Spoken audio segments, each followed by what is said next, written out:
राजीव आज 9 साल बाद शहर से गांव वापस आ रहा था। राजीव गांव से दूर शहर में नौकरी करता था।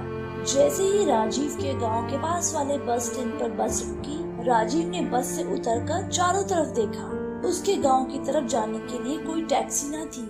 राजीव पैदल ही गांव की तरफ चल दिया। उसके मन में खुशी की ठंडी ठंडी लहरें उड़ रही थी। अपनों से मिलने की खुशी, परिवार वालों से मिलने की खुशी, अपने दोस्तों से मिलने की खुशी और उस धुंधली पड़ चुकी तस्वीर से जो कई सालों से राजीव की आंखों में बसी थी, जिससे उसने कई वर्षों पहले शायद प्यार किया था। उसे प्यार कहे या जवानी, राजीव नहीं जानता था। गौरा नाम था उस लड़की का।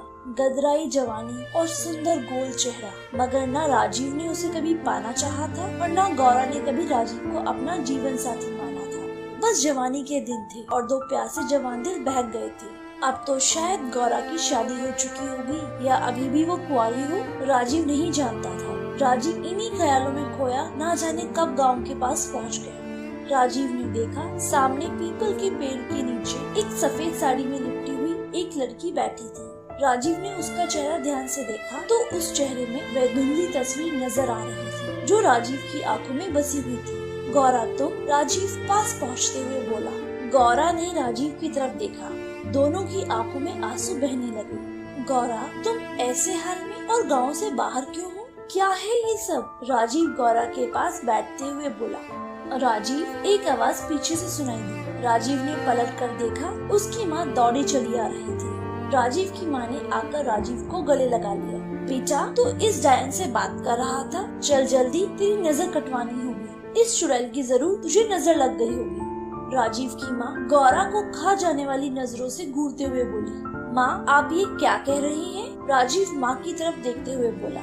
हाँ बेटा, ये डायन है, अपने दो पतियों को खा गई। चल जल्दी। राजीव की माँ जबरदस्ती राजीव का हाथ पकड़कर उसे खींचते हुए ले गई। राजीव ने गौरा की तरफ देखा। उसकी आंखों में सिर्फ आंसू बह रहे थे। घर पहुँचते ही राजीव की माँ राजीव को मंदिर ले गई और पुजारी से बोली, पुजारी जी, इसकी नजर काट दो। उस डायन ने छू लिया, वो नागिन मरती तक नहीं। माँ, ये क्या डायन लगा रखा है? इंसान कभी डायन नहीं होता और गौरा तो आपकी अपनी बेटी समान है, वो कैसे डायन है? राजीव चिढ़कर बोला।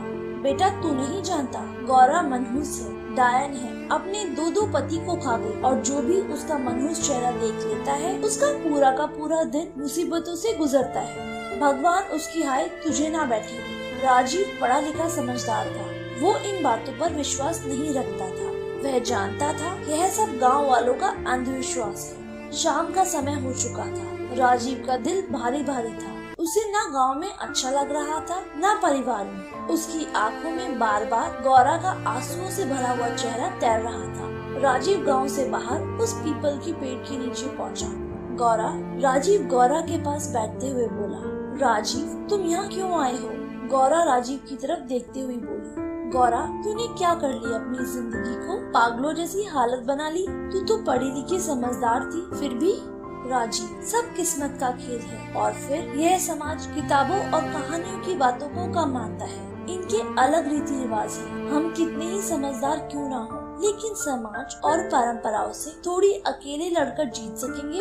गौरा गहरी सांस छोड़ती हुए बोली। मगर गौरा, तुमने इतनी कम उम्र में 2 बार शादी का फैसला क्यों ले लिया और यह सब कैसे हो गया?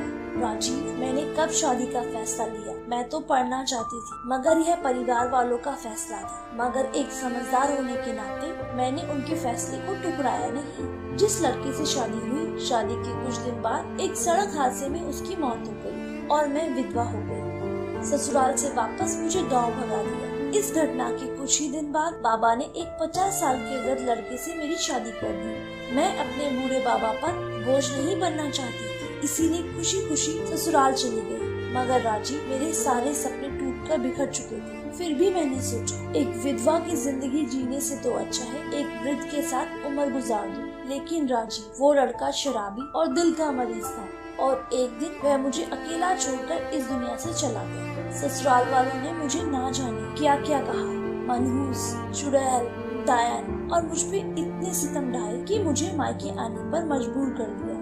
मगर राजीव, मैंने यहाँ पर आकर देखा कि यहाँ पर भी सब कुछ बदल चुका था। गांव वाले भी मुझे मनहूस कहते, वह घृणा की नजर से देखते। यहाँ तक कि मेरे अपने भी मुझे मनहूस मानते। इसीलिए मैं सुबह ही गांव से बाहर आ जाती और रात को अंधेरे में घर जाती ताकि कोई मेरा मनहूस चेहरा ना देखे। अब तुम ही बताओ राजीव, इन सब में मेरा क्या कसूर है? गौरा ससकते हुए बोली। गौरा की आपबीती सुनकर राजीव की आंखें भर आई। राजीव के मन में गौरा के लिए बहुत प्यार उमड़ आया था। गौरा, तुम किसी और लड़के से शादी क्यों नहीं कर लेती? अब कौन करेगा मुझसे शादी? दूर तक कोई लड़का रिश्ते को तैयार ही नहीं होता और मैं भी अब शादी नहीं करना चाहती। अब तो जितने भी जिंदगी के दिन शेष बचे हैं ऐसे ही काट लूंगी। गौरा आंसू पोंछते हुए बोली। राजीव काफी समय तक गौरा के पास बैठा रहा, फिर घर आया। राजीव को समाज से नफरत हो गई थी। ये कैसा समाज है हमारा जो 22 साल की मासूम लड़की की 50 साल के बीमार युवक से शादी करा दी और अब उसे विधवा की जिंदगी जीने पर मजबूर कर रहा है। अभी तो उसकी सारी उम्र शेष है, ऐसे रो रो कर कब तक जिए? जन्म मृत्यु तो भगवान के हाथ है, इसमें बेचारी गौरा का क्या दोष? औरत तो देवी का रूप होती है, फिर वह मासूम डायन मनहूस कैसे हो सकती है?